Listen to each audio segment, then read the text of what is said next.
Stop scrolling. Just for the next few minutes, give me your full attention. Because what I am about to share with you is not another motivational quote. It is not another self-help trick. It is a divine formula that has quietly transformed the lives of millions. And it can completely transform yours too. But you have to be willing to test it. Not tomorrow. Not when life gets easier. Not after you feel ready. Today! Because the moment you finally put Allah first, everything you have been struggling with begins to shift. Your anxiety loses its grip. Your confusion starts clearing.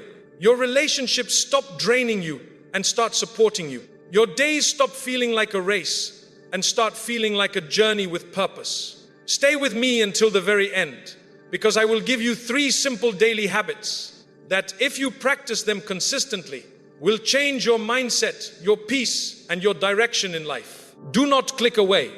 Your future self will thank you for staying. My dear brothers and sisters, I want to speak to you from the heart today.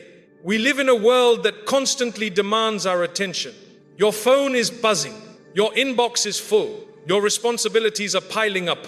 Your mind is racing with deadlines, expectations, and worries about tomorrow. You wake up already tired. You go to bed still thinking. You scroll to distract yourself, but the distraction never lasts. You work harder, but the peace never arrives. And somewhere in the middle of all this noise, we slowly start pushing Allah to the back of our schedule. Not because we do not believe in Him, not because we do not love Him, but because life gets loud. We tell ourselves, I will pray when I have time. I will read Quran when I am less stressed. I will turn to Him when things get really difficult. I will fix my habits when I feel stronger. But Allah does not want to be your emergency contact. He wants to be your first thought, your daily anchor, your constant companion. When you place Him first, you are not abandoning your goals. You are aligning them with the one who controls all outcomes. You are not losing your ambitions. You are purifying them. You are not giving up control. You are finally trusting the one who never loses control. Let me remind you of a beautiful verse from the Quran. Allah says, and whoever puts their trust in Allah, then He is sufficient for them. This is from Surah At-Talaq. Notice the condition.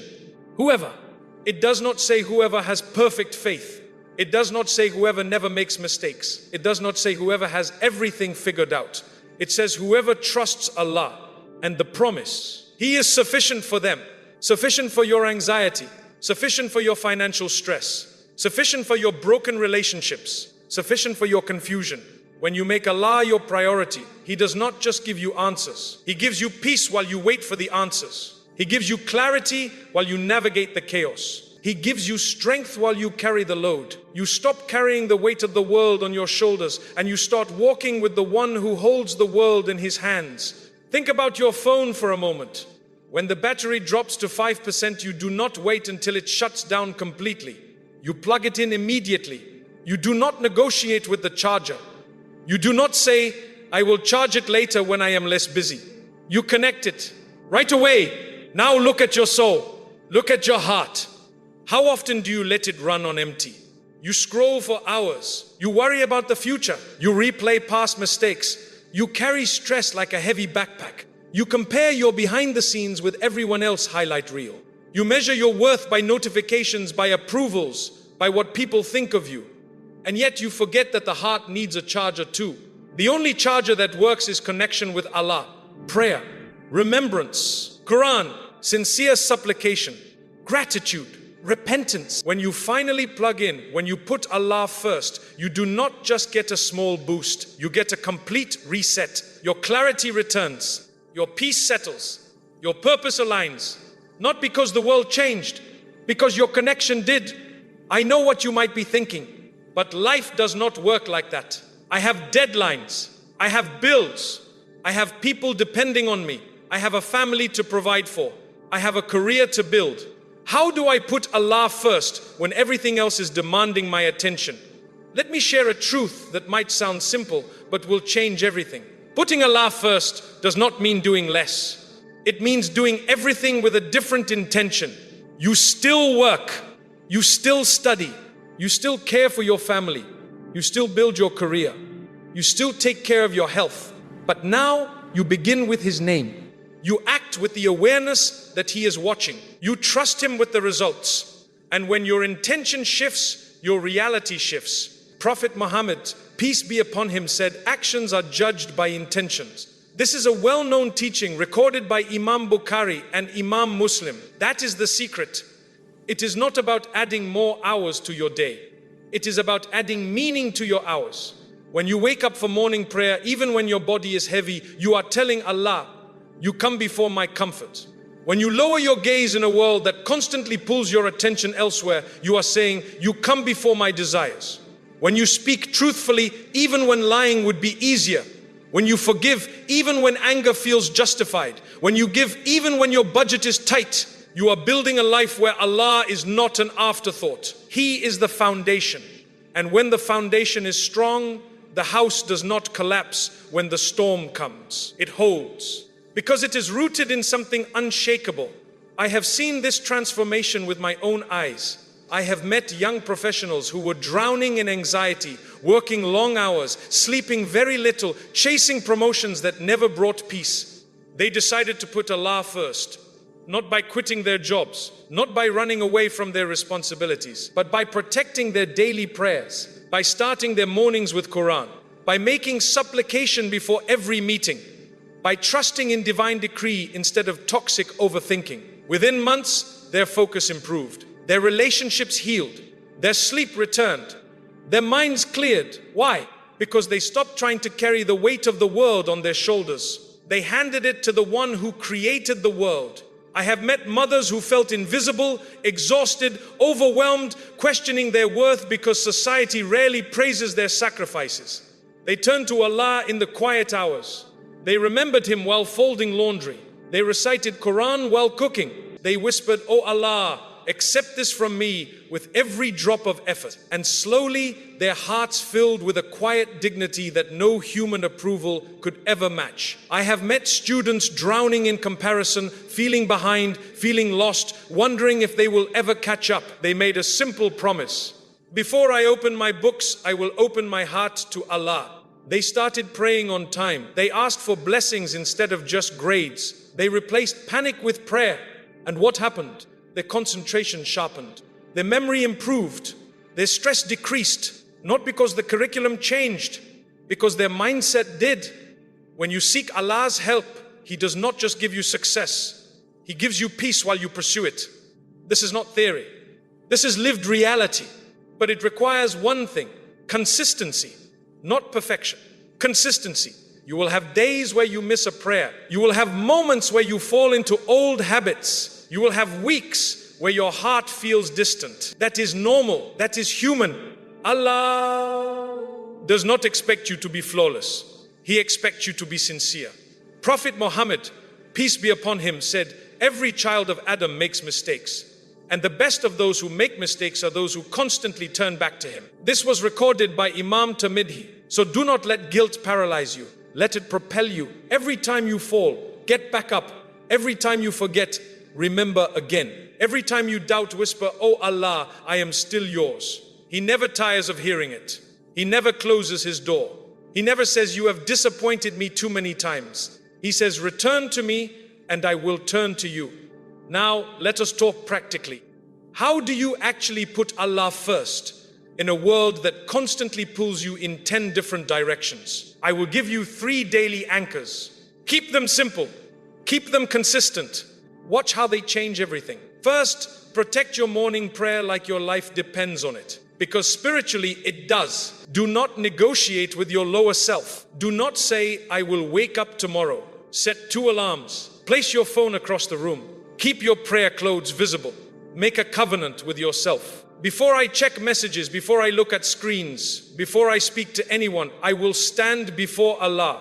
That short time of connection in the quietest part of the day will illuminate your entire schedule. Morning prayer is not just a ritual. It is a declaration. It says, I choose you before I choose comfort. I choose you before I choose convenience. I choose you before I choose everything else. And Allah honors those declarations. He sends blessings into your hours. He sends clarity into your decisions. He sends peace into your chest. When you start your day with Allah, you do not walk into your responsibilities empty. You walk into them armed with guidance. You walk into them carrying light. You walk into them knowing that you are never alone. Second, make remembrance your default setting. Not just in the mosque, not just during special months, in the car, while walking, while cooking, while waiting in line, while staring at the ceiling at 2 in the morning. Glory be to Allah. All praise is for Allah. Allah is the greatest. There is no power and no strength except with Allah. Let your tongue remember what your heart sometimes forgets. Prophet Muhammad, peace be upon him, said, "Shall I not inform you of the best of your deeds, the purest of them with your Lord, the highest of them in your ranks, better for you than spending gold and silver, better than meeting your enemy in battle?" They said, "Of course." He said, "The remembrance of Allah." This was recorded by Imam Tirmidhi. Remembrance is not a routine. It is a lifeline. It is the oxygen of the soul. When anxiety hits, replace it with remembrance. When anger rises, replace it with remembrance. When loneliness creeps in, replace it with remembrance. When jealousy whispers, drown it out with remembrance. You will be amazed how quickly the noise fades when the heart starts remembering its creator. You do not need a quiet room. You do not need perfect conditions. You just need a willing tongue and a present heart.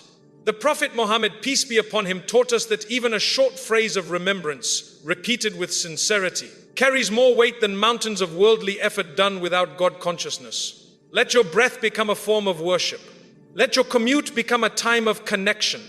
Let your daily walk become a quiet conversation with your Maker. Third, audit your intentions daily. Before you open your laptop, before you enter a meeting, before you respond to a message, before you make a purchase, before you speak to your family, pause for 3 seconds, just 3, and say silently, "Oh Allah, make this for your sake. Purify my intention. Remove my desire for people approval. Let me seek only your pleasure." You do not need to change what you are doing. Just change why you are doing it. And when your intention aligns with Allah, your effort becomes worship. Your work becomes charity. Your patience becomes devotion. Your life becomes a continuous act of gratitude. Think about how often you do things for validation. How often you post to be seen. How often you help to be praised. How often you work to be recognized. When you strip away the need for human applause and do it purely for Allah, something incredible happens. You become untouchable by criticism. You become unshaken by rejection. You become free from the exhausting cycle of comparison. Because your worth is no longer tied to their opinion. It is tied to His acceptance. And His acceptance is the only approval that truly matters. I want to address a common fear. Many of you worry, if I put Allah first, will I lose my opportunities? Will I fall behind? Will people think I am too religious? Will I miss out on life? Let me reassure you, you will not lose what is meant for you. You will only lose what was never yours to begin with. When you chase the temporary world, it runs from you. When you chase Allah, the temporary world runs to you. Not because you are entitled to it, because you have aligned yourself with the source of all provision. Allah says, and whoever is conscious of Allah, He will make a way out for them and provide for them from sources they could never imagine. This is from Surah At-Talaq. That way out does not always come with loud celebrations. Sometimes it comes as a quiet resolution. Sometimes it is a closed door that saves you from future regret. Sometimes it is a delayed answer that protects you from a hasty mistake. Sometimes it is a sudden calm that replaces years of inner chaos. But it always comes because Allah's timing is perfect. His wisdom is complete.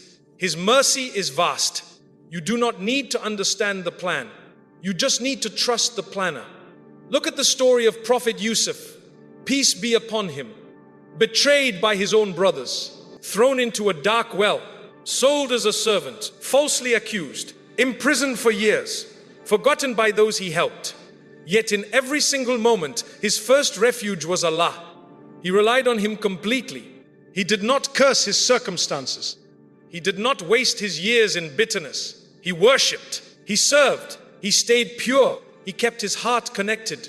And what happened? He did not just survive. He was elevated. He became a leader. He saved nations. He forgave his brothers. He reunited his family.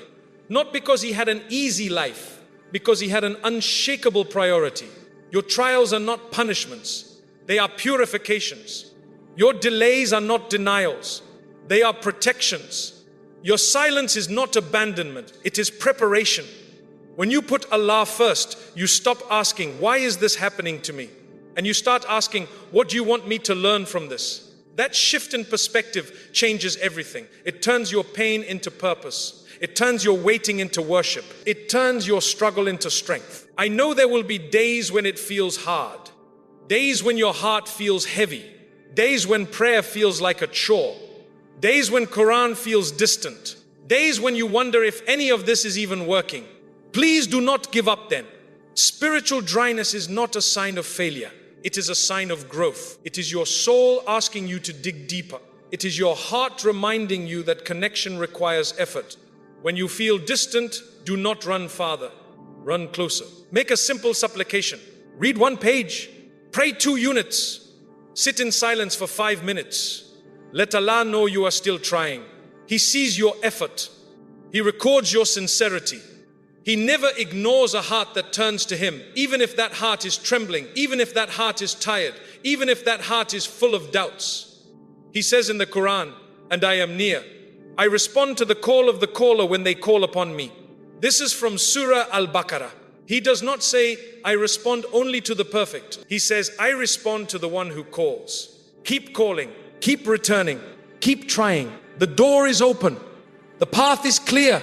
The mercy is waiting. So here is my invitation to you. Try it for 1 week, just 7 days.